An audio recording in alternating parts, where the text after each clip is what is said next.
துதிக்கிறோம் ஐயா. அப்பா பிதாவே சோத்திரம், இயேசுவே சோத்திரம். பரிசுத்த ஆவியானவரே உமக்கு கொடான கொடி நன்றிகளை செலுத்தி உம்மை உயர்த்தி போட்டுக்கிறோம், வாழ்த்தி வணங்குகிறோம் ஐயா. அந்த நாளை ஆசீர்வதித்துக் கொடுங்க. வார்த்தை பிள்ளைகள் பிரயோஜனமா இருக்கட்டும். பாடல்கள் ஆண்டவரே அப்பா, ஆண்டவரை கேட்கிறவர்களுக்கு ஆசீர்வாதமா இருக்கட்டும். இயேசுவின் நாமத்தை கேட்கிறேன் நல்ல தகப்பனே, ஆமென். கர்த்தரே என் பலன், கர்த்தரே என் துணை, யாருக்கு பயப்படுவே? அவரே கண்மலை, அவரே கோட்டை, யாருக்கு அஞ்சிடுவே? கர்த்தரே என் பலன், கர்த்தரே என் துணை, யாருக்கு பயப்படுவே? அவரே கண்மலை, அவரே கோட்டை, யாருக்கு அஞ்சிடுவே? கர்த்தரே என்னை காப்பாற்றுவார், அவரே எனக்கு தண்ணீர் பாய்ச்சுவார். கர்த்தரே என்னை காப்பாற்றுவார், அவரே எனக்கு தண்ணீர் பாய்ச்சுவார்.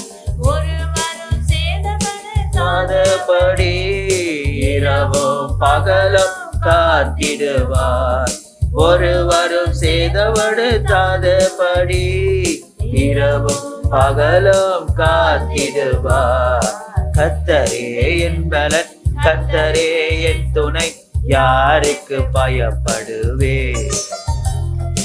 அவரே கண்மலை, அவரே கோட்டை, யாருக்கு அஞ்சிடுவே?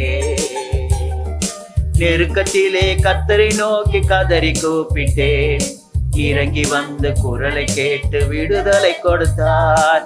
நெருக்கத்திலே கர்த்தரை நோக்கி கதறி கூப்பிட்டேன், இறங்கி வந்து குரலை கேட்டு விடுதலை கொடுத்தார். இயேசு நல்லவர், கிருபை உள்ளவர், அவரையே நம்பிடுவே. இயேசு நல்லவர், கிருபை உள்ளவர், அவரையே நம்பிடுவே. கர்த்தரே என் பலன், கர்த்தரே என் துணை, யாருக்கு பயப்படுவே?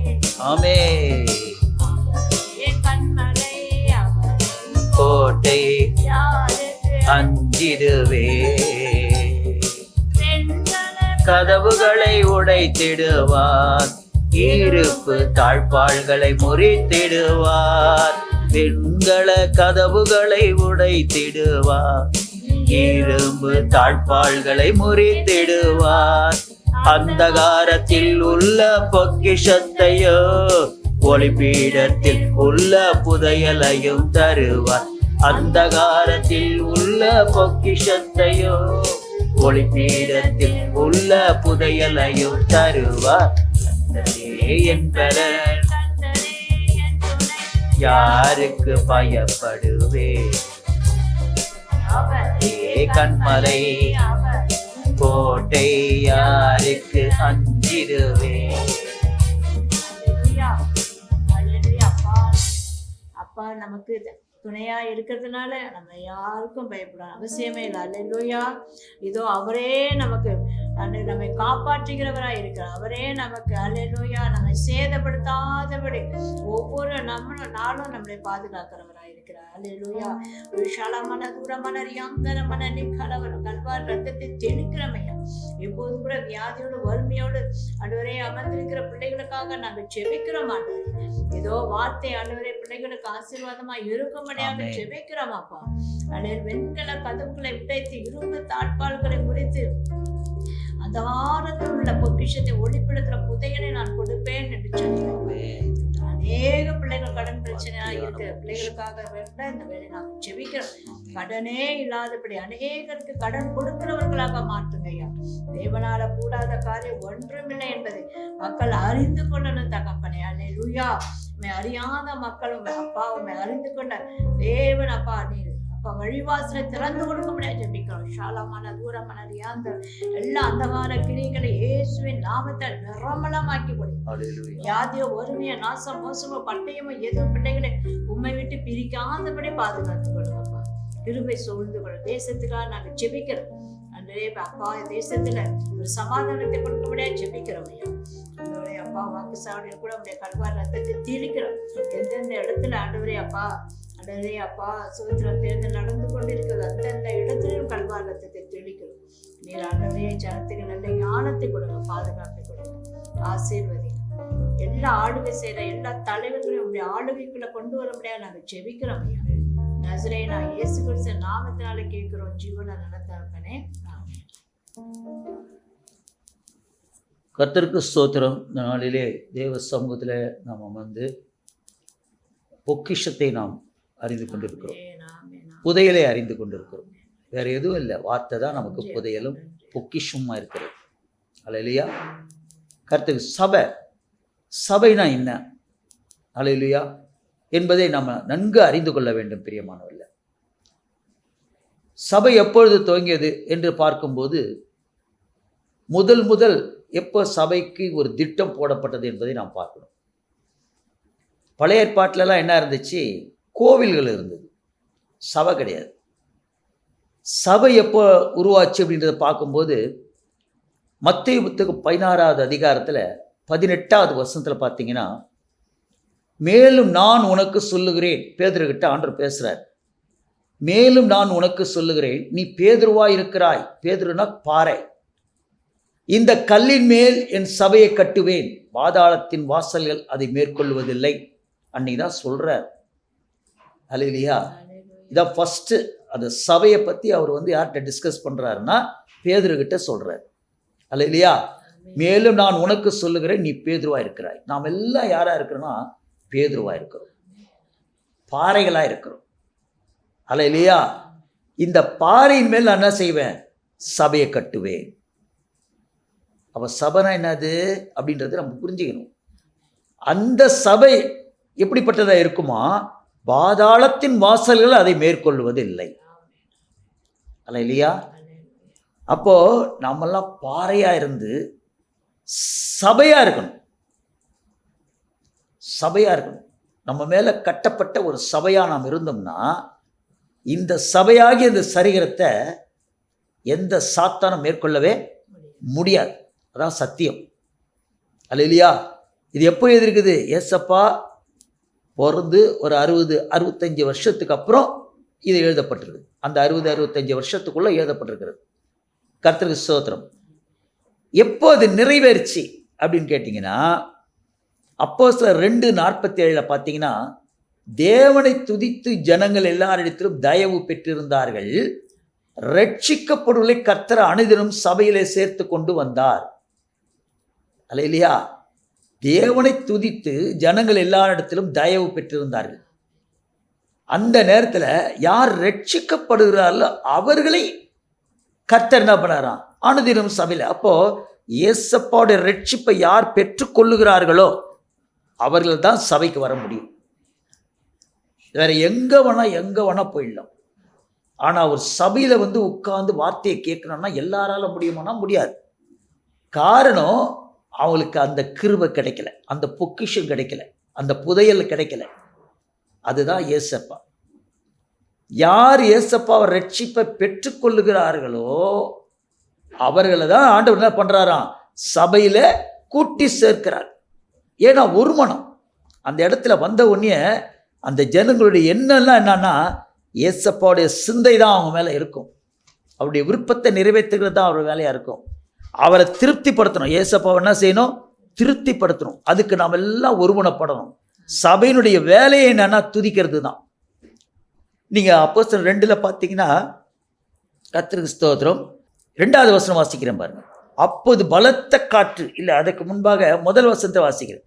பெந்தகோஸ்தே என்றும் நாள் வந்தபோது அவர்கள் எல்லோரும் ஒருமனப்பட்டு ஓரிடத்திலே கூடி வந்தார்கள். ஒருமனப்பட்டு கூடி வந்தார். ஏன் கூடி வந்தார்கள்ன்றத 47வது வசனத்தில் சொல்லுது, தேவனை துதித்து. சபைக்கு வர்ற நோக்கமே என்ன தெரியுமா? தேவனை துதிக்கிறதுக்கு தான். அல்லேலூயா. அப்படி துதிக்கும் போது அவங்க என்ன பெற்றுக்கிறாங்க? ரட்சிப்பை பெற்றுக்கொள்கிறார்கள். அந்த மாதிரி ரட்சிப்பை பெற்றுக்கொள்கிறவங்களை தான் கர்த்தர் சபையிலேயே வைத்திருப்பார். சபைனா என்ன தெரியுமா? சபைனா சரீரம், கர்த்தர் வாசம் பண்ணுகிற ஒரு சரீரம். அதில் நிறைய அவயங்கள் இருக்கும். கண்ணு, மூக்கு, வாயு, கண், அப்படி மாதிரி நிறைய அவயங்கள் இருக்கிறது. அல்லேலூயா. அதனால தான் என்ன சொல்றதுன்னா, கோவில் அவர் என்ன பண்ணுவார், பிடிக்காது. கோவிலை கண்டாலே அவர் பிடிக்காது. ஏன்னா வசனம் சொல்றது, நான் சொல்கிறேன், யோவான் ஓசியா தீர்க்கதரிசி புத்தகம் 8வது அதிகாரத்தில் 14வது வசனத்தை வாசிக்கிறேன். இஸ்ரவேல் தன்னை உண்டாக்கினவரை மறந்து கோவில்களை கட்டுகிறார். அப்போ கோயிலை கட்டுறவங்களாம் யாருன்னா, இஸ்ரவேல் தேவனாகிய யெகோவா தேவனை, திருத்துவ தேவனை என்ன செய்கிறாங்க, மறந்து எதை கட்டுறான், கோயிலை கட்டுறான். யூதா யாரு, துதிக்கிற கூட்டம். அரணான பட்டணங்களை பெருக பண்ணுகிறான். துதிக்கிறத விட்டுட்டு கோயிலை கட்டி அரணான பட்டணங்களை பெருக பண்ணுகிறான். இப்போ ஒரு ரியல் எஸ்டேட்டு பிஸ்னஸ் பண்ணுறவங்கள பார்த்தீங்கன்னா, அவங்க லே அவுட் போடுவாங்க. நீங்கள் போனீங்கன்னா என்ன சொல்லுவாங்க தெரியும், ஃபஸ்ட்டு எடுத்தோடனே, ஐயா இந்த இடத்துல ஒரு கோயில் வரும், ஃபஸ்ட்டு அது கோயில் தான். ஒரு கோயில் கட்டிட்டா அந்த இடம் என்ன ஆகிடும், ஃபெமிலியர் ஆகிடும். அல்லேலூயா. அப்போ யூதா என்ன பண்ணுறான், துதிக்கிறதுக்கு சபையை கட்டுறது வேலை எதை கட்டுறான், கோயிலை கட்டுறான். அல்லேலூயா. கோயிலை கட்டி அரணான பட்டணம் பெருக பண்ணுகிறான். அங்கே வசனம் சொல்லுது, ஆனாலும் நான் அதன் நகரங்களில் அக்கினியை வர பண்ணுவேன், அது அவைகளின் கோவில்களை பட்சிக்கும். அல்லேலூயா. அப்போ ஆண்டவர் எதை தேடுறாருன்னா, கோயிலுக்கு போகிறவங்கள இல்லைங்க, சபைக்கு போகிறவங்கள. அல்லேலூயா. ஏன்னா அங்கே சபையில் என்ன பேசப்படுகிறது, வார்த்தை பேசப்படுகிறது, அந்நிய பாஷை வருகிறது. அல்லேலூயா. ஆவி, ஆத்துமா, சரீரம் மூன்றும் அந்த இடத்துல செயல்படுகிறது. எங்கேயாவது கோயிலில் கூட்டி சேர்க்கிறேன்னு சொல்கிற வசனம் பைபிள் சொல்லுதா? இல்லைங்களே. பைபிளை தான் நம்ம ஃபாலோ பண்ணுறோம். முஸ்லீம்ஸ் எடுத்தாங்க, எதை ஃபாலோ பண்ணுவாங்க, பார்க்க இது குரானை ஃபாலோ பண்ணுவாங்க. ஹிந்துஸ் ஏதோ ஒரு புத்தகத்தை ஃபாலோ பண்ணுறாங்க. அது எதை பண்ணுறாங்க, பகவத்கீதையை ஃபாலோ பண்ணுறாங்க. அவங்க ஹிந்துஸ். கிறிஸ்தவர்லாம் யாருங்கன்னா, பைபிளை ஃபாலோ பண்ணுறவங்க தாங்க கிறிஸ்தவர்கள். பைபிள் என்ன சொல்லுதுன்னா, துதித்து ஜனங்கள் எல்லா இடத்துல என்ன பண்ணாங்களாம், தயவு பெற்றிருந்தார்கள். ரட்சிக்கப்படுவதை கர்த்தர் அனுதினமும் சபையிலே சேர்த்து கொண்டு வந்தார். அல்லேலூயா. அப்போ கர்த்தருக்கு பிரியமானவங்க எங்கே இருக்கிறாங்கன்னா, சபையில் தான் இருக்கிறாங்க. அதனால தான் கொரிந்தியர் பட்டணத்துக்கு பவுல், நான் ஏற்கனவே சொன்னேன் போன வாரமே, கொரிந்தியர் பட்டணத்துக்கு பவுல் 3:14 சொல்றாரு, போடப்பட்டிருக்கிற அஸ்திபாரமாகி இயேசு கிறிஸ்து அல்லாமல் வேறு அஸ்திபாரத்தை போட ஒருவராரும் கூடாது. அப்போ வஸ்திரத்தை வச்சு தான் சபையை கட்டி எழுப்பணும். ஃபவுண்டேஷன் அதுதான். அல்லேலூயா. சபையில் என்ன ஊழியம் அப்படின்னு கேட்டிங்கன்னா, எதுக்காக சபையை அவர் ஏற்படுத்துகிறாருன்னு கேட்டிங்கன்னா, நல்லா கேட்டுங்க, எபேசியர் 4:12-13, பரிசுத்தவான்கள் சீர்பொருந்தும் பொருட்டு. இப்போ சபையில் வர்றவங்களாம் கர்த்தர் என்ன பண்ணி எடுத்துன்னு வர்றாருன்னா, இரத்தத்தினால கழுவி பரிசுத்தப்படுத்தி சபைக்கு கூட்டின்னு வரார். அவங்களெல்லாம் பரிசுத்தவான்கள்னு வசனம் சொல்லுது. பரிசுத்தவான்கள் சீர்பொருந்தும் பொருட்டுனா, சரியான முறையில் அவங்க நடந்து கொள்ள சபை கூடுதலை விட்டு விடாதீங்க. சபை கூடுதலை விட்டு விடுகிறவங்களுக்கு என்ன சொல்லுங்க, புத்தி சொல்லுங்கன்னு சொல்றாரு. அல்லேலூயா. அப்போ பரிசுத்த சீர்பொருந்து பொருட்டு சுவிசேஷ ஊழியத்தின், அல்லேலூயா, வேலைக்காக சபை எதுக்கு உருவாக்குறாருன்னா, சுவிசேஷ வேலை செய்யறதுக்கு, நற்செய்தியை சொல்லுகிறதுக்கு ட்ரைனிங் சென்டர் எதுனா சபை. அல்லேலூயா. நம்ம என்ன செய்கிறோம், சபையில் அபிஷேகத்தை வாங்கிக்கிறோம், வார்த்தையை பெற்றுக்கிறோம், இன்னொரு சபையில் போய் உட்காந்து கைத்தட்டின்னு இருக்கிறோம். அல்லேலூயா. அப்படி செய்யவே கூடாது. எதுக்கு சபையை உருவாக்குறான்னா, பரிசுத்தவான்கள் சீர்பொருந்தும் பொருட்டு சுவிசேஷ ஊழியத்தின் வேலைக்காகவும் கிறிஸ்துவின் சரீரமாக சபையானது பக்தி விருத்தி அடையும்படியாகவும் 13வது வசனம் சொல்றது, அந்த சபையில சேர்க்கப்படுகிற சிலரை அப்போஸ்தலராகவும், சிலரை தீர்க்கதரிசிகளாகவும், சிலரை சுவிசேஷகர்களாகவும், சிலரை மேய்ப்பர்களாகவும் போதகர்களாக ஏற்படுத்தினார். அப்ப சபையில இருக்கிறவங்க தான் என்னவா மாறணும்னா, அப்போஸ்தலர்லாம் மாறணும். சபையில் இருக்கிறவங்க இன்னொரு அப்போஸ்தலரை தேடின்னு போகக்கூடாது. அதே மாதிரி சபையில் இருக்கிறவங்க இன்னொரு தீர்க்கதரிசியை தேடின்னு போகக்கூடாது. சபையில் அவங்க தீர்க்கதரிசியாக மாறணும். அதே மாதிரி இன்னொரு சுவிசேஷகர் சொல்கிற மீட்டிங்கில் போய் சபையில் இருக்கிறவங்க போய் உட்கார்ந்து இருக்கக்கூடாது. இவங்க சுவிசேஷகராக மாறணும். அதுக்கடுத்தது மேய்ப்பர் போதகராக யார் மாறணும்னா, சபையில் இருக்கிறவங்க மாறணும். அப்போ தான் சபைனாவும் விருத்தி ஆகும். அல்லேலூயா. பிரான்ச் சர்ச்சஸ்லாம் அப்போ தான் உருவாகும். நீங்கள் போய் இன்னொரு சபையில் போய் கைத்தட்டின்னு இருந்தீங்கன்னா சபை நான் வர்த்திக்க பண்ண முடியாது, விருத்தி அடையாது. அல்லேலூயா. அப்போ அந்த ஆசீர்வாதத்தை நீங்கள் என்ன பண்ணுவீங்க, சபையாரே இழந்து போயிடுவீங்க. அப்ப சபையை உருவாக்குற நோக்கமே சபை தேவனுடைய சித்தத்தை செய்கிறது. கை வேலையை செய்யணும், கால் வேலையை செய்யணும். அல்லேலூயா. அப்போ நீங்க தான் என்னவா இருக்கிறீங்க? அவயங்களா இருக்கிறீங்க. என்னென்ன அவயமா இருக்கிறீங்கன்னு கேட்டீங்கன்னா, அப்போஸ்தலர்களா இருக்கிறீங்க, தீர்க்கதரிசிகளா இருக்கிறீங்க, சுவிசேஷர்களா இருக்கிறீங்க, மேய்ப்பர் போதகரா இருக்கிறீங்க. நீங்க அப்படி உருவாகி நீங்க என்ன செய்யணும்? விருத்தி அடைந்து இன்னும் அநேக ஆத்துமாக்களை நீங்க அறுவடை செய்து சபைகளை உருவாக்கணும். அப்பதான் கர்த்தர் உங்கள் மேல எப்படி இருப்பாரு? பிரியமா இருப்பாரே தவிர வேற எவ்விதத்தில் நீங்க ஆசீர்வாதத்தை பெற்றுக்கொள்ளவே முடியாது. நீங்க சபையா ஓடுனீங்கன்னா, கூட்டமா போய் உட்கார்ந்து கை தட்டினீங்கன்னா ஒரு பிரயோஜனமும் கிடையாது. அல்லேலூயா. ஜெபம் பண்ணுவோமா? அன்பான தேவனை அருமை ரட்சிக்கிற சபைனா என்னன்னு தெரிஞ்சுக்கணும். சபையில அவங்க என்னவா மாறணும்னா அப்போஸ்தலரா மாறணும். சபையில அவங்க தீர்க்கதரிசியா உருவாக்கப்படணும். சபையில அவர்கள் ஆண்டவர் சுவிசேஷர்களாய் உருவாக்கப்படணும். சபையில இருக்கிற விசுவாசிகள் ஒவ்வொருவரும் ஆவியில வளர்ந்து மெய்ப்பெரும் போதகரமாய் மாறணும். அப்படியாய் சபை விருத்தி அடைய கர்த்தர் கிருபை செய்யுங்க ராஜா. உம் நாமம் மகிமைப்படட்டும். பரிசுத்த ஆவியின் ஒத்தாசுடன் நசரேனாகிய இயேசு கிறிஸ்து நாமத்தினாலே கேட்கிறேன் ஜீவனில் நல்ல பிதாவே, ஆமென்.